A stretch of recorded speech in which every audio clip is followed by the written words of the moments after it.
जोसा 2 राउंड का रिजल्ट कब के रिलीज किए जा चुके हैं। काफ़ी लोग होंगे जिन्होंने फ्लोट और स्लाइड किया होगा, कुछ लोग होंगे जिन्होंने फ्रीज किया होगा। मन में अब ये डाउट है कि भाई उन्हें फ्रीज तो कर दिया, अब इसके बाद का क्या प्रोसीजर है। तो हो सकता है आपने किसी आईआईटी में कोई सीट फ्रीज करी हो या फिर एनआईटी प्लस सिस्टम में कोई सीट फ्रीज करी हो, तो उसके आगे का प्रोसीजर क्या है या फिर सिंपली फिजिकल रिपोर्टिंग का क्या प्रोसीजर है, वो सारी चीज़ें इस वीडियो में आपसे डिस्कस करने वाला हूँ। तो चलो सबसे पहले बात करते हैं, अगर आपने किसी आईआईटी में सीट वगैरह फ्रीज करी तो उसके आगे का स्टेप्स क्या है। तो सिंपली मान लो आपने first round, second round, third round, fourth round, fifth round तक किसी भी राउंड में आपने किसी भी आईआईटी में सीट वगैरह फ्रीज कर दी, तो उसके बाद का सिंपल स्टेप्स है कि आपको रिस्पेक्टिव आईआईटीज पे जाकर के फिजिकल रिपोर्टिंग करनी है। यहां पर पार्शियल एडमिशन फी जैसा कोई कॉन्सेप्ट नहीं होता, मतलब ये पार्शियल एडमिशन फी होता ही नहीं है। होता नहीं है मतलब जरूरत करने की जरूरत नहीं है। सिंपली मतलब मान लो फॉर एग्जांपल मैं आपको बता देता हूँ, यहाँ पर सारे आईआईटीज की लिस्ट हमने दे रखी है, आप वीडियो पॉज करके पूरा का पूरा देख सकते हो। मान लो आपको आईआईटी दिल्ली में कोई सीट मिल गई, आईआईटी दिल्ली में मैकेनिकल मिल गया, सीएस मिल गया, कुछ भी मिल गया आपको, तो आपको क्या करना है, आपने किसी भी राउंड में लिया हो, मतलब किसी भी राउंड में आपने फ्रीज करा होगा, आपको इन डेट्स पर जाना है। जैसे रिपोर्टिंग डेट क्या है, 19 जुलाई यहाँ पर है।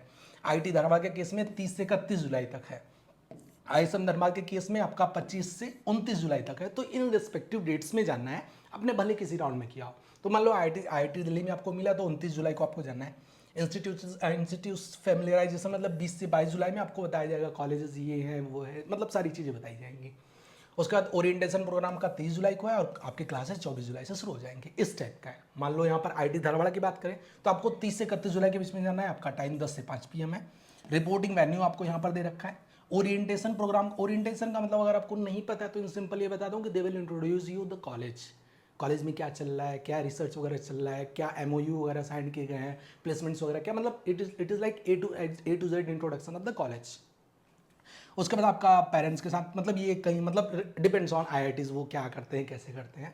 उसके बाद आपका क्लासेस वगैरह है। तो ये पूरा का पूरा है, आप जिस भी आईआईटी आपको मिली हुई है आप वीडियो पॉज करके वो देख सकते हो। आई थिंक ये समझ में आ गया होगा। आई डोंट थिंक इसमें कुछ भी डाउट है तो आप पूछ लीजिएगा। ये अदर आईआईटीज़ का है और ये बाकी बची हुई आईआईटीज़ का है। ठीक है, आई होप समझ में आ गया होगा। कुछ भी डाउट हो कमेंट सेक्शन में आप पूछ सकते हैं। एनआईटी प्लस सिस्टम में फिजिकल रिपोर्टिंग का क्या प्रोसीजर है, उससे पहले अगर आपके मन में कुछ भी डाउट्स स्पेशली मान लो 2 राउंड का रिजल्ट आ चुका है, आपको लग रहा है भैया थर्ड फोर्थ राउंड में या फिफ्थ राउंड में लगता नहीं कुछ मुझे अच्छा कॉलेज वगैरह मिलेगा, तो उसके लिए आप हमारी सीसैप की पर्सनलाइज्ड पेड काउंसलिंग परचेज कर सकते हो, जिसका लिंक आपको कमेंट सेक्शन में डिस्क्रिप्शन बॉक्स में मिल जाएगा। और इसमें समझ लो कि आपकी रैंक पर सबसे बेस्ट कॉलेज दिलाना एनआईटी प्लस सिस्टम में सीसैप राउंड में हमारी जिम्मेदारी होती है। तो जल्द से जल्द रजिस्टर कर सकते हो। अब मूविंग एड टू, मान लो आपने किसी एनआईटी प्लस सिस्टम मतलब एनआईटी ट्रिपल आईटी या जीएफटीआई में आपने सीट फ्रीज कर दी, first second third fourth fifth round में आपने सीट फ्रीज कर दी, तो आपको लास्ट राउंड में मतलब फिफ्थ राउंड के बाद आपको पार्शियल एडमिशन फी जमा करनी पड़ेगी, which is 20,000 in case of अगर आप SC ST या PWD कैंडिडेट हैं,